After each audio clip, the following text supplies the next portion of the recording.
오늘 아침 경남 밀양의 한 아파트에서 폭발 화재가 발생했습니다. 4고 세대에 거주하던 한 명이 숨지고 주민 수십여 명이 대피했습니다. 김동환 기자가 보도합니다.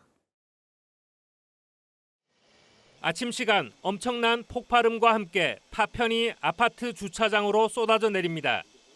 이 아파트 6층에서 폭발 화재가 난 건 오늘 아침 9시쯤.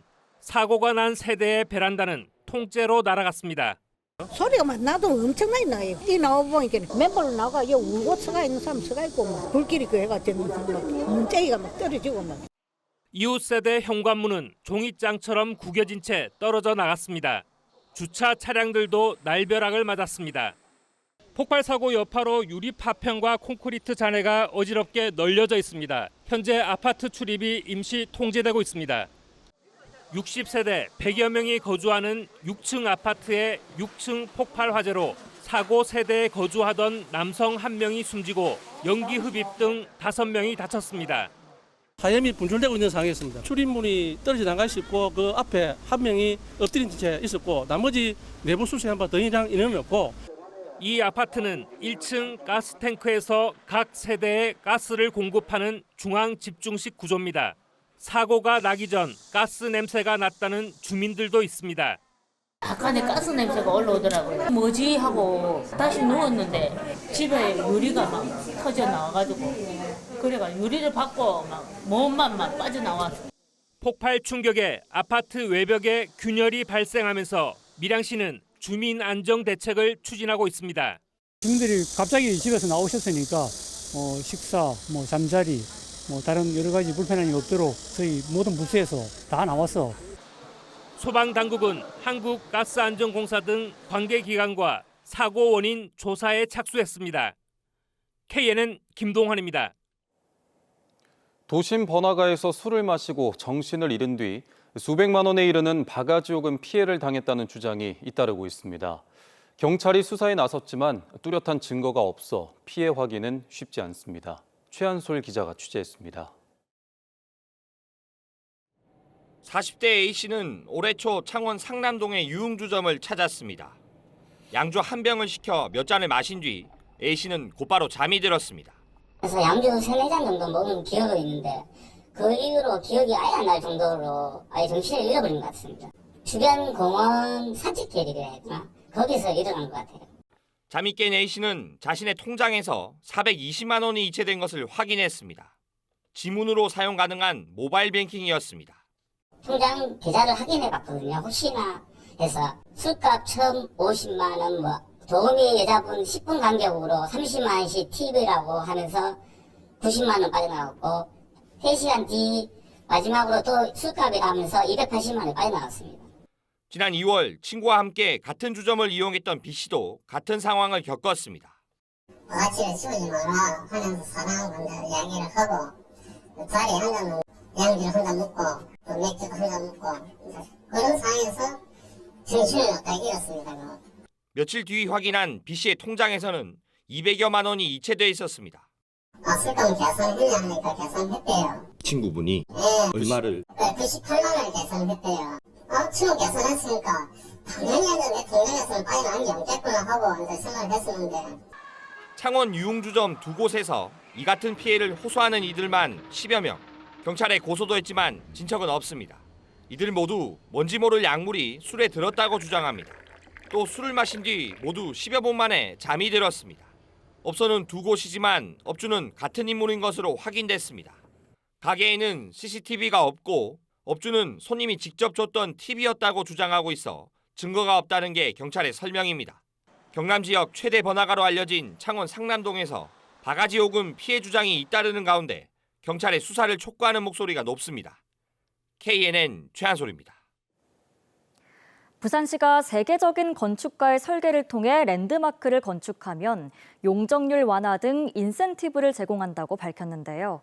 사업 예정지에는 양자 컴퓨팅 단지가 추진되는 곳도 포함됐는데 개발사가 잔금 90%도 못 낸 상황에서 특별 건축물 추진이 적절한지 논란입니다. 김민욱 기자가 취재했습니다.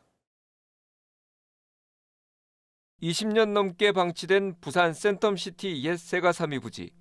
지난해 1월 미국 부동산 개발사 하인즈는 이 땅을 1,894억 원에 사는 매매 계약을 부산시와 체결했습니다. 오는 2028년까지 1조 3천억 원을 투자해 꿈의 컴퓨터로 불리는 양자 컴퓨팅 단지를 만들겠다는 것입니다. 그런데 이곳은 세계적 건축가를 통한 특별 건축구역 시범 사업지 7곳 가운데 한 곳에도 포함됐습니다. 두바이 초고층 부르주 할리파 건축으로 유명한 건축회사 SOM과 함께 세계적 건축물을 만들겠다는 계획입니다. 특별 건축구역 안에 포함되면 용적률 완화, 높이 완화 등 인센티브를 받을 수 있습니다. 하지만 미국 부동산 개발사는 땅값의 10%만 내고 나머지 잔금 90%는 아직까지 납부하지 않아 이번 특별 건축구역 신청을 두고 논란이 되고 있습니다. 하인즈는 계약금 10%인 189억 원만 내고 잔금 90%인 1,700여억 원은 시에 내지 않았습니다. 당초 지난 1월까지 잔금 납부 기한이었지만 부산시가 9월까지 연장해 준 상황. 자금난이 우려되는 사업자에 대한 특혜 시비가 나오는 이유입니다. 이 공모사업의 대상으로 선정을 함으로 해서 오히려 민간에 더 특혜를 주게 되고 이 허가에 대한 부분에 힘을 실어줄 수 있는 행정으로 보일 수 있어서 면밀한 검토와 재지정이 필요할 것으로 보입니다. 부산시는 9월까지 잔금이 들어오지 않으면 10월 최종 선정 대상에서 제외를 검토하겠다고 밝혔습니다. 금년 9월 달에 나머지 90%에 대한 잔금 그 부분에 대해서는 납부가 안 됐을 때는 부서간 별도 협의가 필요한 것으로. 부산시가 공유재산인 옛사가삼이 부지를 수의계약으로 매각한 이유가 2028년 양자 컴퓨팅 단지 구축인 만큼 본질에 더 충실해야 된다는 지적이 나오고 있습니다. KNN 김민웅입니다. 올해부터 부산에서 전국 최초로 전동 킥보드 같은 공유 모빌리티와 대중교통 환승 할인이 시작됐는데요. 기존엔 시내버스와의 환승만 가능했는데 이젠 도시철도까지 서비스가 확대되면서 이용이 크게 늘 걸로 보입니다. 이민재 기자입니다. 도시철도에서 내린 승객이 역사 앞에 늘어선 공유 킥보드에 교통카드를 가져다 댑니다. 버스나 지하철에서나 들을 법한 환승 알림음이 흘러나옵니다. 환승입니다. 부산에서 전국 최초로 시작된 공유 모빌리티와 대중교통 환승 할인이 시내버스에서 도시철도까지 확대된 겁니다. 기존 공유 모빌리티는 QR코드를 휴대전화로 촬영해 이용할 수 있었는데 이 기기는 교통카드를 태그하면 끝입니다. 시내버스나 도시철도 같은 대중교통처럼 환승 할인도 받을 수 있습니다. 환승 할인 혜택을 받으면 공유 모빌리티 기본 요금은 공짜, 분당 주행 요금도 10% 수준으로 대폭 깎아줍니다.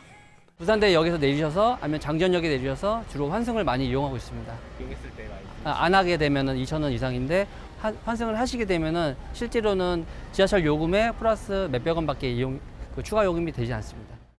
현재는 부산대 인근에서만 시범 운행 중인데도 한 달에 60건이던 환승 이용객은 도시철도 환승 이후 3배 이상 늘었습니다. 언덕백이나 조금 거리 있는데 가는 거 택시 기본 요금보다 싸다고 하면은 이용해 볼 만하다 생각합니다. 관리만 잘 되면 엄청 편리한 이동 수단이라고 생각합니다. 예, 우선 저는 대구에서 사는데 저희 지역에도 공유킥보드가 많긴 하거든요. 예, 저도 그렇고 주변에서 사는 사람도 그렇고 환승에서 할인되는 거 알고 또 가격이 저렴하면 아무래도 좀 자주 이용할 것 같습니다. 이용객 증가로 무단 방치 공유 모빌리티에 대한 우려도 커지는 상황. 부산시는 방치된 장치를 즉각 견인하고 업체에게 견인 비용을 징수할 수 있도록 제도도 마련했습니다. 젊은층들 사이에서는 각광을 받는 수단이다 보니 이것에 대한 또 이용 활성화적인 측면에서도 환승이 필요하다라고 판단해서 견인 대책도 만들어서 지금 진행을 하고 있고. 보행자 통행을 방해하는 등 골칫덩이 취급을 받던 공유 모빌리티가 제도 개선을 통해 새로운 교통수단으로서 제도권으로 들어오고 있습니다. KNN 이민재입니다. 내일이면 서희초 교사 사망 1주기를 맞습니다. 교사와 학생 모두가 행복한 학교를 위해 교권 보호제도 개선이 이뤄지고 있지만 학교 현장에선 큰 변화가 없는 실정입니다. 김건영 기자의 보도입니다. 지난 3월 부산의 한 중학교 A군이 교사 얼굴이 합성된 음란 사진을 친구들에게 보여줬습니다. 이른바 딥페이크 음란물이었습니다. 경찰 조사에서 A군은 텔레그램에서 우연히 구한 사진이라고 주장했습니다. 큰 충격으로 교단에 서기도 두려워진 피해 교사는 장기간 병가까지 냈습니다. 그런데 지역교권보호위원회 심의에서 또 한 번 낙담했습니다. 음란사진 유포 의심자인 A군이 오히려 신고자로 엉터리 보고가 됐던 겁니다. 이 학생은 오히려 신고하지 말자라고 주장을 했는데 가해자 진술서만 보고 작성할 수가 있지? 우리 진술서는 왜 묵살당한 거지? 이런 생각이 되게 많이 들었거든요. 우려했던 대로 교권보호위원회는 가해자 없는 교권 침해 판정으로 결론 내렸습니다. 교권 침해 여부를 판단하는 교권보호위원회는 지난 3월부터 운영 주체가 바뀌었습니다. 기존 학교단위위원회가 온정주의 탓에 교권보호에 소극적이라는 지적을 반영해 각 교육지원청 단위로 이관된 겁니다. 그런데 교육지원청 단위의 지역교권보호위원회 역시 기대만큼 역할을 하지 못하고 있다는 지적이 잇따르고 있습니다. 위원회 구성에 있어 지금의 교육 현장을 제대로 알고 있는 교사들의 참여가 부족하다는 게 주 원인으로 꼽힙니다. 현재 부산교육청 산하 5개 지원청의 교권보호위원 구성을 확인해 봤더니 전체 80명 가운데 현직 교원은 7명에 불과했습니다. 행간을 읽어낼 수 없는 그런 구조적인 문제가 가장 크기 때문에 행정적인 처리 절차로만 가다 보니까 선생님들이 조금 약간 2차적인 가해처럼 느끼는 경우들이 크게 오는 것 같습니다. 부산교육청은 제도 변화에 따른 교권 침해 신고가 급증해버린 것에 당혹해하고 있습니다. 실제 지난 석 달간 부산의 교권 침해 심의 건수만 128건에 달합니다. 예상치 못하게 늘어난 점이 있고 매년 같은 경우는 이제 예산이라든지 또는 그 심의위원이나 구성 인원이라든지 수정하고 좀 보완해야 되는 그런 사항들이 있죠. KNN 김관영입니다. 그동안 산업은행은 에어부산 분리 매각이 불가능한 이유로 대한항공과 아시아나의 합병 계획이 틀어질 수 있다는 점을 들어왔습니다. 그런데 정치권이 이 같은 주장을 반박하면서 향후 미칠 파장이 주목됩니다. 김상진 기자가 보도합니다. 에어부산 분리 매각에 대한 산업은행의 그동안의 입장은 이렇습니다. 저비용항공사 3곳의 합병이 합병 계획서에 명시돼 있고 이 계획에 따라 각국의 승인 절차를 밟고 있기 때문에 에어부산만 따로 떼 매각하면 재심사를 해야 할 상황이라는 것입니다. 다시 한번 말씀드리지만 지금의 만약에 합병 조건을 다시 한번 바꾼다면 합병 프로세스를 다시 시작해야 되는 그런 상황이기 때문에 그것은 있기가 어려운 상황이라는 점을 양해의 말씀을 좀 드리겠습니다. 산업은행의 철통 같은 입장과 도돌이 표식 질의와 답변이 이어지며 지역에서도 현실적으로 에어부산 분리 매각은 어려워진 것 아니냐는 분위기입니다. 하지만 정치권을 중심으로 이는 사실과 다르다는 주장이 나오고 있습니다. 에어부산보다 훨씬 규모가 크고 이익을 많이 냈던 아시아나의 화물 사업권을 최근 분리 매각했는데도 재심사가 이루어지지 않은 점이 근거입니다. 아시아나의 항공 운수 화물 사업부를 분리 매각한 것도 아무 영향이 없었고요. 마찬가지로 에어부산을 지금 분리 매각해서 따로 뗀다 해도 그 기업 결합 심사에는 영향이 없는 겁니다. 곽 의원은 에어부산도 산업은행, 대한항공, 아시아나의 승인만 있다면 비슷한 절차를 거쳐 분리 매각이 가능할 수 있을 것으로 봅니다. 또 통합 LCC는 일종의 독과점으로 볼 수 있기에 외국 항공업계가 에어부산 분리 매각에 반대할 이유가 전혀 없다는 것입니다. 산업은행과 대한항공이 원론적 반대만 되풀이하지 말고 제기되는 의혹에 대해 확실한 입장 표명을 해야 한다는 목소리가 커지고 있습니다. KNN 김상진입니다. 전세 사기 피해액이 부산이 전국에서 3번째로 많은 걸로 나타났습니다.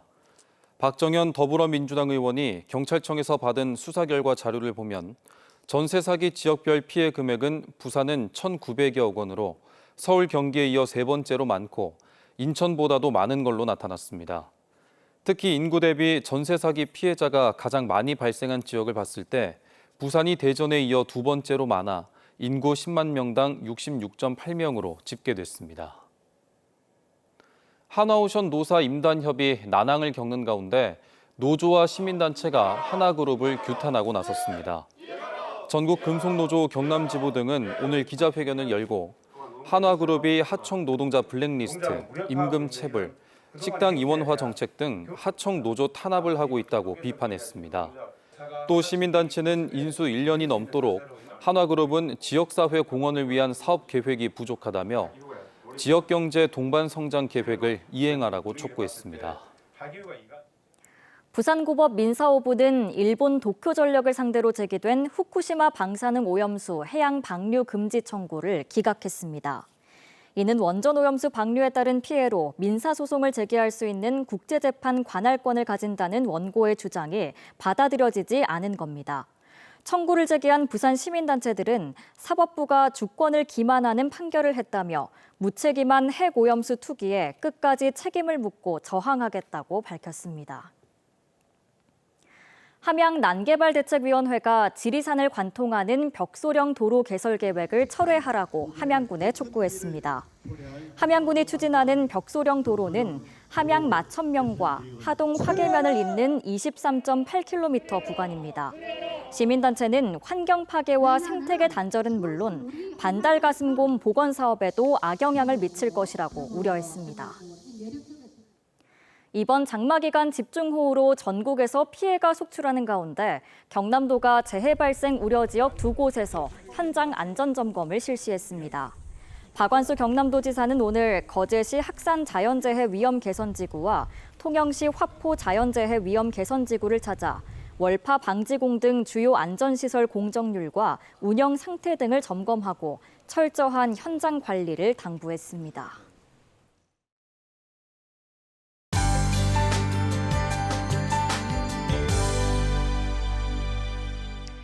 제헌절이 도는 습도 높은 무더위가 이어졌습니다. 내일도 29도선 안팎까지 낮 기온이 오르겠는데요. 습도까지 높아 체감상으로 더 덥겠습니다. 내일 경남은 곳곳에 비가 오락가락 내리겠고 부산도 아침에 잠시 비가 내리겠는데요. 내일 새벽에는 경남 서부 내륙에 돌풍과 벼락을 동반한 시간당 20mm 안팎의 강한 비가 쏟아지겠습니다. 또 부산과 남해안은 바람도 강하게 불겠습니다. 부산과 남해안은 내일 오전까지 안개가 짙게 끼겠습니다. 가시거리 200m 미만으로 시야가 바짝 좁혀서 안전운행하시는 게 좋겠습니다. 내일 전국 대부분 지역에 비구름이 지나겠지만 특히나 중부지방에 집중호우가 예상됩니다. 내일은 아침부터 기온이 25도 안팎까지 오르며 다소 덥게 출발하겠는데요. 한낮 기온은 오늘보다 약간 낮겠습니다. 낮 최고 기온 창원 29도, 거제 27도, 밀양은 29도 예상됩니다. 한낮의 부산은 27도, 양산은 30도 보이겠습니다. 바다의 물결은 동해 먼 해상에서 약간 높게 일겠는데요. 또 해상으로는 연일 바다 안개가 유입돼 주의하시기 바랍니다. 당분간 비는 내렸다 그치기를 반복하겠고 습도 높은 더위도 계속해서 이어지겠습니다. 날씨였습니다.